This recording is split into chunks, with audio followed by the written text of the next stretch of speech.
Peu de texte, mais beaucoup de dessins, c'est la formule choc de la revue Noir et Blanc.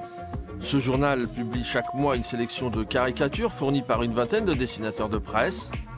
David Forêt est à l'origine de cette publication bicolore. Ce Toulousain offre une nouvelle exposition à des dessins souvent déjà parus.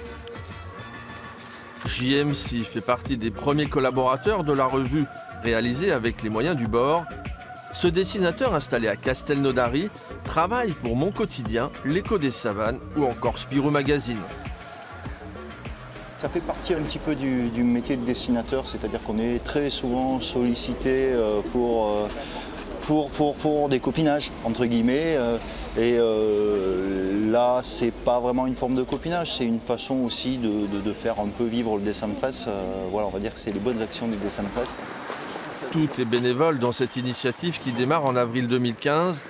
Salarié de l'aéronautique, sans antécédent journalistique, David Forêt souhaitait partager sa passion pour les humoristes à crayon. Le noir et blanc, il est apparu suite aux événements de Charlie Hebdo. Ça a été ma façon de montrer mon intérêt au dessin de presse et dessin satirique, et à la fois montrer un petit soutien que je faisais, et puis et faire un format papier aussi pour que ça circule, que ça reste un petit peu. Et voilà, je m'y tiens tous les mois. Photocopié à 500 exemplaires, Noir et Blanc est distribué gratuitement dans des bars et des lieux culturels.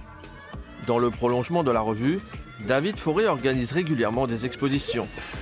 Celui-là est très très bon. Aujourd'hui, malgré le regain d'intérêt qui a suivi les attentats de Charlie, la profession broie du noir.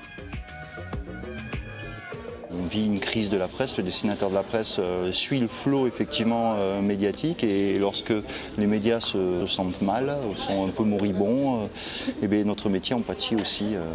Voilà. En France cette année, le nombre de cartes de presse attribuées aux dessinateurs qui croquent l'actualité ressemble à un numéro d'appel d'urgence.